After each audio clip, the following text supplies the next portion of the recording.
Hi, good morning children. Welcome to Perfect Biology. എല്ലാവർക്കും സ്വാഗതം perfect ബയോളജിയിലേക്ക്. Okay, so ഇന്ന് നമ്മൾ പഠിക്കാൻ പോകുന്നത് 10ാം ക്ലാസ്സിലെ ഫസ്റ്റ് ചാപ്റ്ററിന്റെ പാർട്ട് 3 വീഡിയോ ആണ്. Okay, what is it? Structure of spinal cord.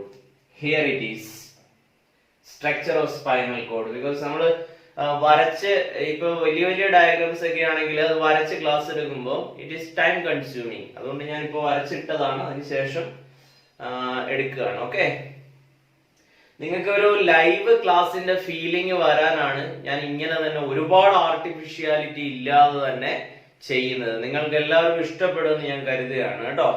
Okay, simple ആയിട്ടുള്ള രീതിയിൽ നിങ്ങൾക്ക് മനസ്സിലാകുന്ന രീതിയിലാണ് എല്ലാ ക്ലാസ്സുകളും എടുത്തിരിക്കുന്നത്.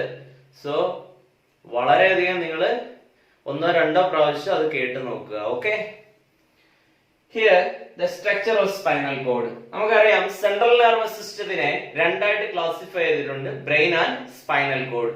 നമ്മുടെ മുമ്പത്തെ പാർട്ട് 2 വീഡിയോയിൽ ബ്രെയിനിന്റെ സ്ട്രക്ചർ ആയിരുന്നു ഞാൻ പറഞ്ഞത്. ഇന്നത്തെ വീഡിയോയിൽ പാർട്ട് 3യുടെ വീഡിയോയിൽ സ്പൈനൽ കോഡിന്റെ സ്ട്രക്ചറും റിഫ്ലെക്സ് ആക്ഷനുമാണ് പറയാൻ ഉദ്ദേശിക്കുന്നത്. Okay, here you can see the structure of spinal cord. It is a section, cross section of the spinal cord. ഇങ്ങനെ നേരെ ഇരിക്കുന്ന ഒരു സാധനമാണ്, അതിന്റെ ക്രോസ് ചെയ്ത സെക്ഷൻ ആണ് ഈ കാണിച്ചിരിക്കുന്നത്. സെക്ഷണൽ അനാട്ടമിക്കൽ വ്യൂ ആണ് സ്പൈനൽ കോഡിന്റെ. You can see at the center of the spinal cord a hollow cavity that is called central canal. ആ hollow cavity ക്ക് പറയുന്ന പേരാണ് central canal എന്ന് പറയും. Inside the central canal contain what?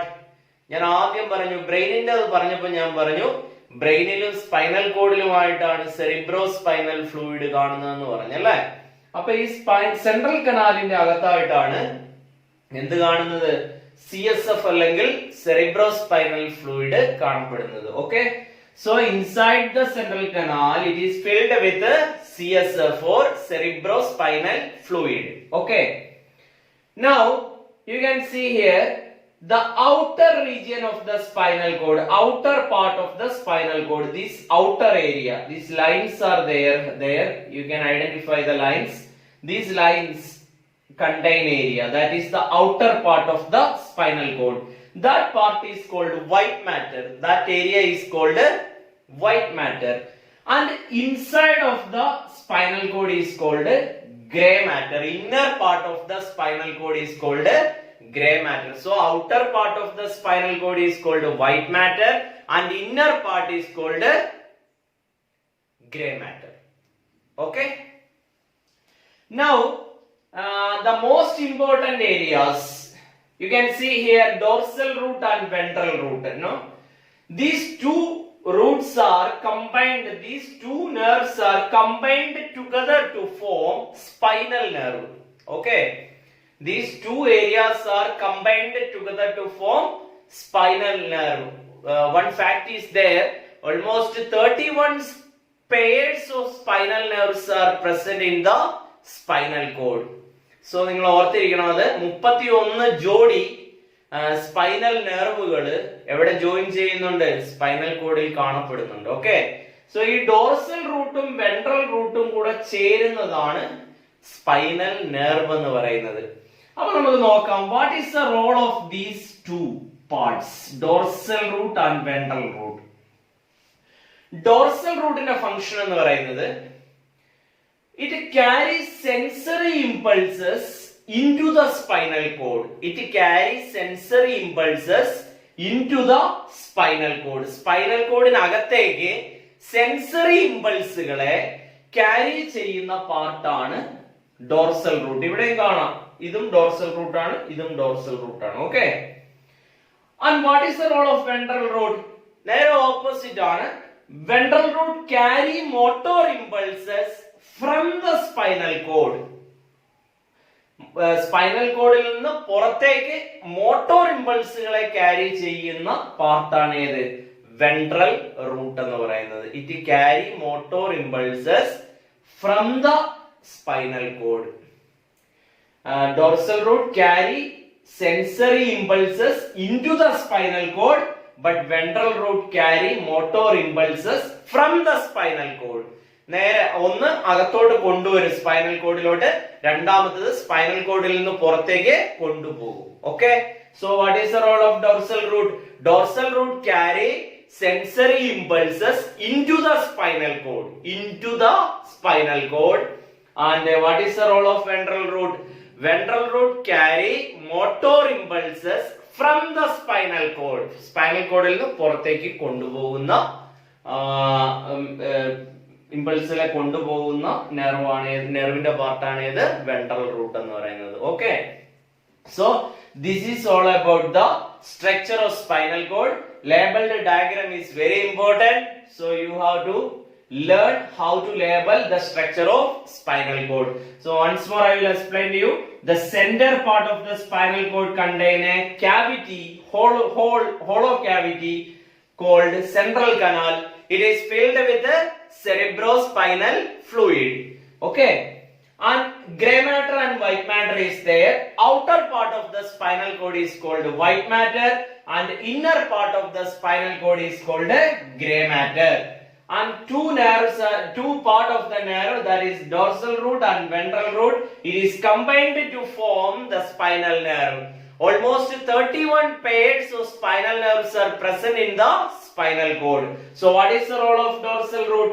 Dorsal root carry sensory impulses into the spinal cord and ventral root carry motor impulses from the spinal cord. This is the structure of spinal cord. I hope you understood. We will go to the next content. Okay, so next is reflex action. Reflex action എന്ന് പറഞ്ഞു കഴിഞ്ഞാൽ നിങ്ങൾ കേട്ടിട്ടുണ്ടാവാം ഒരുപക്ഷെ reflex action.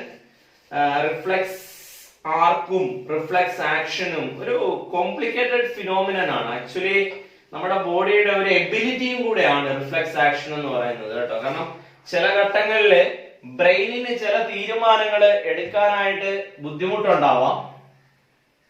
ബുദ്ധിമുട്ട് means sudden ആയിട്ട് എടുക്കാനുള്ള ചില തീരുമാനങ്ങൾ ഉണ്ടാവും. ആ തീരുമാനങ്ങൾ ചിലപ്പോൾ ബ്രെയിൻ വരെ എത്തണമെന്നില്ല. ആ തീരുമാനം എടുക്കാൻ ബ്രെയിൻ വരെ ചിലപ്പോൾ പോകാറില്ല. ആ തീരുമാനങ്ങൾ സഡൻ ആയിട്ട് എടുക്കുന്നത് ആരുടെ ജോലിയാണ്? സ്പൈനൽ കോഡിന്റെ ജോലിയാണ്. So we will go to the next content now. Reflex action. Reflex action എന്ന് പറഞ്ഞാൽ it is an action, no doubt. Reflex action എന്ന് പറഞ്ഞാൽ എന്താണ്? It is a sudden involuntary action controlled by the spinal cord. It is a sudden involuntary action controlled by the spinal cord. അപ്പൊ ഇത് പെട്ടെന്ന് ഉണ്ടാകുന്നതായിരിക്കും. Also it is an involuntary action, അല്ലെ? നമ്മുടെ വില്ലിനനുസരിച്ച് it is not controlled by our wish, it is not controlled by our will. അപ്പൊ അങ്ങനെയുള്ള ആക്ഷൻസിനെയാണ് നമ്മൾ എന്ത് പറയുന്നത്? ഇൻവോളണ്ടറി ആക്ഷൻസ് എന്ന് പറയുക. നമ്മുടെ ഇഷ്ടത്തിനനുസരിച്ച് നടക്കാത്ത ആക്ടിവിറ്റികളെയാണ് ഇൻവോളണ്ടറി എന്ന് പറയാ. സോ റിഫ്ലെക്സ് ആക്ഷൻ എന്ന് പറഞ്ഞാൽ എന്താ? It is a sudden involuntary activity controlled by the spinal cord. It is a sudden involuntary activity controlled by the spinal cord. ഇതാണ് ഞാൻ പറഞ്ഞത്. ചില പെട്ടെന്നുള്ള കാര്യങ്ങൾ തീരുമാനം എടുക്കാൻ ബ്രെയിൻ വരെ നമ്മൾ പോകാറില്ല, അതുവരെ നോക്കി നിൽക്കാറില്ല. സ്പൈനൽ കോഡ് സഡൻ ആയിട്ടുള്ള ഡിസിഷൻ ചില സമയങ്ങളിൽ എടുക്കാറുണ്ട്. അതിനെയാണ് നമ്മൾ എന്ത് പറയുക? റിഫ്ലെക്സ് ആക്ഷൻ എന്ന് പറയുന്നത്. ഇപ്പൊ ഉദാഹരണത്തിന് somebody is touching the hand on a hot object, they suddenly withdraw the hand. When they going to touch, suddenly withdraw their hand. പെട്ടെന്ന് നമ്മൾ ചൂടുള്ള ഒരു വസ്തുവിൽ തൊടാൻ പോകുമ്പോ കൈ പെട്ടെന്ന് വലിക്കുക.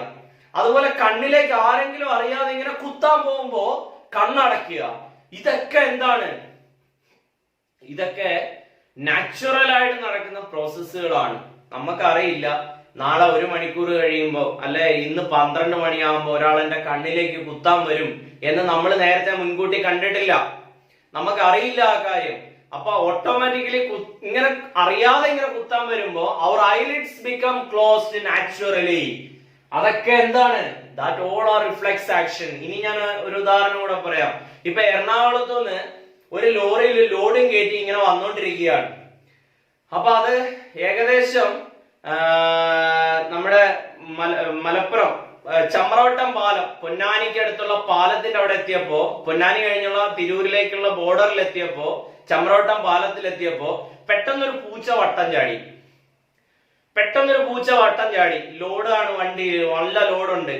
അപ്പൊ ഡ്രൈവർക്ക് അറിയില്ല, എറണാകുളത്തുനിന്ന് വണ്ടി എടുത്തപ്പോ ചമ്രവട്ടം പാലത്തിന്റെ അവിടെ എത്തുമ്പോ എന്റെ വണ്ടിക്ക് കുറുകെ ഒരു പൂച്ച ചാടുമെന്ന് ആ ലോറി ഡ്രൈവർക്ക് അറിയില്ലായിരുന്നു. മനസ്സിലായോ നിങ്ങൾക്ക്? അത് ആ ലോറിക്കാരന് അറിയില്ലായിരുന്നു. അപ്പൊ ആ ലോറി ഓടിച്ചു വരുന്ന ആള് പെട്ടെന്ന് പൂച്ച വട്ടം ചാടുമ്പോ it is an automatic activity. Sudden ആയിട്ട് ബ്രേക്ക് അപ്ലൈ ചെയ്യുക driver. Sudden brake, he applied a sudden brake. It is a natural activity. It is a reflex action. മനസ്സിലായോ പറഞ്ഞേ? അപ്പൊ ഇങ്ങനെയുള്ള ഒരുപാട്, കാരണം ഇനിയിപ്പോ അറിയാമായിരുന്നുവെങ്കിൽ ഡ്രൈവർക്ക് അറിയാം ഇന്ന സ്ഥലത്ത് വരുമ്പോ ഇന്നതുപോലെ സംഭവിക്കും എന്നറിയാമെങ്കിൽ അതിനനുസരിച്ച് ആ വ്യക്തി വണ്ടി ഓടിക്കുള്ളൂ. അപ്പൊ അതിനെ കണ്ടോ, അത് നോർമൽ ബോഡി ആക്ടിവിറ്റി ആണ്, അത് സെറിബ്രൽ റിഫ്ലെക്സ് ആണ്. അത് തീർച്ചയായിട്ടും it is controlled by the brain. പക്ഷെ ഇതൊരിക്കലും ബ്രെയിൻ വരെ എത്തില്ല. ബ്രെയിൻ വരെ എത്തി മെസ്സേജ് തിരിച്ചു വരുമ്പോഴത്തേനും ആ പൂച്ചയെ വണ്ടി ഇടിക്കും, അല്ലെ ആ വസ്തുവിനെ വണ്ടി ഇടിക്കും. അപ്പൊ നമ്മുടെ കണ്ണിൽ ആരെങ്കിലും കുത്താൻ വരുമ്പോ അത് ബ്രെയിൻ വരെ പോയിട്ട് എത്തുന്നെങ്കിൽ നമ്മുടെ കണ്ണിൽ കുത്തിയിരിക്കും, ഐലിഡ് ക്ലോസ് ചെയ്യില്ല. അപ്പൊ അത് ഇങ്ങനെയുള്ള ഒരുപാട് activity, these all activities are called what? Reflex action. അപ്പൊ ഈ റിഫ്ലെക്സ് ആക്ഷന്റെ പാത്ത് വേക്ക് പറയുന്ന പേരാണ് റിഫ്ലെക്സ് ആർക്ക് എന്ന് പറയും. Reflex arc. The pathway of reflex action is called reflex arc. Okay, നമുക്ക് നോക്കാം ഒരു റിഫ്ലെക്സ് ആർക്ക് എങ്ങനെ ക്രിയേറ്റ് ചെയ്യാമെന്ന് നോക്കാം. ഇപ്പം ഒരു ഹോട്ട് ഒബ്ജക്റ്റിൽ ടച്ച് ചെയ്യുന്നതാണ് കേട്ടോ. ഹോട്ട് എന്ന് പറയുന്നതാണ് സ്റ്റിമുലസ്. അതിനെ റിസീവ് ചെയ്യുന്നത് ഒരു റിസപ്റ്റർ ഉണ്ടാവുമല്ലോ. റിസപ്റ്റർ എന്ന് പറയുന്നത് എന്താണ്? ഈ എക്സാമ്പിളിന്റെ ബേസിൽ പറയുകയാണ് receptor muscles in the fingers. Muscles in the finger. Okay, അതാണ് റിസപ്റ്റർ എന്ന് പറയുന്നത്. അല്ല മസിൽസ് ഇൻ ദ ഹാൻഡ്, എന്തോ ആയിക്കോട്ടെ. ആ റിസപ്റ്ററിനെ റിസീവ് ചെയ്യുന്നത് ഏത് ന്യൂറോൺ ആണ്? സെൻസറി ന്യൂറോൺ ആണ്. Sensory neuron receive that impulse and it carried to the neuron in the spinal cord. That neuron is called interneuron. Interneuron എന്ന് പറഞ്ഞാൽ മോട്ടോർ ന്യൂറോണിനെ സെൻസറി ന്യൂറോണിനെ തമ്മിൽ കണക്ട് ചെയ്യുന്ന ന്യൂറോൺ ആണ് സ്പൈനൽ കോഡിൽ കാണുന്നത്. അതിനെയാണ് ഇന്റർന്യൂറോൺ എന്ന് പറയുന്നത്. Interneuron return a sudden message to the motor neuron. Motor ന്യൂറോണിന് മെസ്സേജ് കൈമാറും. motor neuron, then it reaches to the related muscle. ആ മോട്ടോർ ന്യൂറോൺ ഏത് മസിലാണോ അഫക്റ്റഡ് ഏരിയ ആ മസിലിൽ വന്നിട്ട് പറയും നീ വേഗം എന്താന്ന് വെച്ചാൽ ചെയ്തോളൂ. അപ്പോഴാണ് നമ്മൾ എന്ത് ചെയ്യുന്നത്? കൈ വലിക്കുന്നത്. when we touch a hot object, suddenly withdraw the hand. ആ എക്സാമ്പിളിനെ ബേസ് ചെയ്തിട്ടാണ് ഞാൻ ഈ റിഫ്ലെക്സ് ആർക്ക് ഇവിടെ വരച്ചിരിക്കുന്നത്. So touch on a hot object suddenly withdraw the hand, അല്ലെ? അപ്പൊ ഹോട്ട് എന്ന് പറയുന്നതാണ് ഇവിടെ എന്ത്? സ്റ്റിമുലസ് എന്ന് പറയുന്നത്. സ്റ്റിമുലസ് എന്ന് പറയുന്നത് എന്താണ്? ഹോട്ടാണ്. ആ സ്റ്റിമുലസിനെ റിസീവ് ചെയ്യുന്നവരെയാണ് റിസപ്റ്റേഴ്സ് എന്ന് പറയുന്നത്. റിസീവ് ചെയ്യുന്നത് ഈ ഭാഗമാണ്, അല്ലെ? അപ്പൊ സ്വാഭാവികമായിട്ട് ഇവിടെ ആണ് റിസപ്റ്റർ എന്ന് പറയുന്നത്. Muscles in the finger or hand. Anyway, receptor receive the stimulus and it carried by the sensory neuron. That impulses are carried by sensory neuron into the interneuron. Actually interneuron കാണുന്നത് നിങ്ങൾ അറിഞ്ഞിരിക്കണം. Interneuron is seen inside the spinal cord. It is the connection between sensory and motor neuron. അത് interneuron എന്ന് പറയുന്നത് motor neuronനെയും sensory neuronനെയും തമ്മിൽ connect ചെയ്യുന്ന പാർട്ടാണ്. So from the interneuron, the return message is given to the motor neuron. Motor neuron carry the message into the related muscle. At that time we withdraw the hand. Okay? ഈ motor neuron എപ്പോ അത് അവിടെ എത്തുന്നോ ആ മെസ്സേജും carry, നീ പെട്ടെന്ന് കൈ വലിച്ചു എന്നുള്ള മെസ്സേജുമായിട്ട് മോട്ടോർ ന്യൂറോൺ റിലേറ്റഡ് മസിൽ വരുമ്പോഴാണ് നമ്മൾ കൈ എന്ത് ചെയ്യുന്നത്? പിൻവലിക്കുന്നത്. അപ്പൊ ഇതുപോലെയാണ് ബാക്കിയുള്ള എല്ലാ എക്സാമ്പിളുകളും. ഒറ്റ കാര്യം നിങ്ങൾക്ക് ഞാൻ പറഞ്ഞു തരാം, എക്സാമ്പിളുകൾ എന്തുമായിക്കൊള്ളട്ടെ, പക്ഷേ ഫ്ലോ ചാർട്ട് എന്ന് പറയുന്നത് സെയിം ആയിരിക്കും. നിങ്ങൾ ഒറ്റ കാര്യം ശ്രദ്ധിച്ചാൽ മതി, റിസപ്റ്റർ സ്റ്റിമുലസ് മാറാം, റിസപ്റ്റർ മാറാം, ബാക്കി എല്ലാം ഒരുപോലെ തന്നെയാണ്. സെൻസറി ന്യൂറോൺ സെയിം ആണ്, ഇന്റർ ന്യൂറോൺ സെയിം ആണ്, മോട്ടോർ ന്യൂറോൺ സെയിം ആണ്. ഇതിന് മൂന്നിനും വ്യത്യാസം വരില്ല. ചിലപ്പോ ഇവിടെ ഹോട്ടിന് പകരം കോൾഡ് ആയിരിക്കും, കോൾഡിനെ റിസീവ് ചെയ്യുന്നത് സ്കിന്നോ ഏത് ഭാഗമായിരിക്കാം. ഇനി അതല്ലെങ്കിൽ എന്തെങ്കിലും സ്പൈൻസ് ആയിരിക്കും, മുള്ളുകളായിരിക്കും, മുള്ളു കുത്തുന്നത് കാലിലായിരിക്കും. അപ്പൊ റിസപ്റ്റർ എന്ന് പറയുന്നത് ലെഗ് എന്ന് പറയും, മസിൽസ് ഇൻ ദ ലെഗ് എന്ന് വരും. Sensory neuron, interneuron, motor neuron, related muscle in the leg. ഇത്രേ ഉള്ളൂ. നമ്മൾ അതൊന്ന് മാറ്റി കൊടുത്താൽ മാത്രം മതി. This is called reflex arc. The pathway of reflex action is called reflex arc. ഒന്നുകൂടെ ഞാൻ പറഞ്ഞുതരാം. സോ റിഫ്ലെക്സ് ആക്ഷൻ എന്ന് പറഞ്ഞാൽ എന്താണ്? It is a sudden involuntary activity controlled by the spinal cord. The pathway in the reflex action is called reflex arc. Okay, I hope you understood this video. So നിങ്ങൾ എല്ലാവരും ഇതിനു മുമ്പത്തെ വീഡിയോകൾ കണ്ടിട്ടില്ലാത്തവർ തീർച്ചയായിട്ടും ഇത് കാണണം. കാരണം ഞാൻ വളരെ ചെറിയ ചെറിയ കണ്ടന്റുകളായിട്ടാണ് ഇതിനെ സ്പ്ലിറ്റ് ചെയ്തിരിക്കുന്നത്, നിങ്ങൾക്ക് മനസ്സിലാകാൻ വേണ്ടിയിട്ടാണ് അത്. കാരണം ലോങ് വീഡിയോകള് മറ്റുള്ളവർക്ക് കാണുന്നവർക്ക് ബുദ്ധിമുട്ടായിരിക്കും. അപ്പൊ അതുകൊണ്ട് തന്നെ ചെറിയ ചെറിയ കണ്ടന്റുകളാകുമ്പോൾ നിങ്ങൾക്ക് വിത്തിൻ 10 minutes or 15 minutes നിങ്ങൾക്ക് അത് ലേൺ ചെയ്യാൻ പറ്റും പ്രോപ്പർ ആയിട്ട്. അതുകൊണ്ടാണ് ചെറിയ ചെറിയ വീഡിയോകളായിട്ട് അതിനെ ഇടുന്നത്. ഓക്കെ, സോ എല്ലാവരും കാണാത്തവരെല്ലാം മുമ്പത്തെ വീഡിയോസും കാണുക. പാർട്ട് ബൈ പാർട്ട് ആണ്, കണ്ടിന്യൂവേഷൻ ആണ്. തീർച്ചയായിട്ടും നിങ്ങൾ ഓരോ വീഡിയോസും നിർബന്ധമായും കാണുക. ഇല്ല, ഇനി ഇഷ്ടപ്പെട്ടെങ്കിൽ തീർച്ചയായിട്ടും നിങ്ങൾ എന്ത് ചെയ്യണം? ലൈക്ക് ചെയ്യണം, ഷെയർ ചെയ്യണം, സബ്സ്ക്രൈബ് ചെയ്യണം. Okay, by.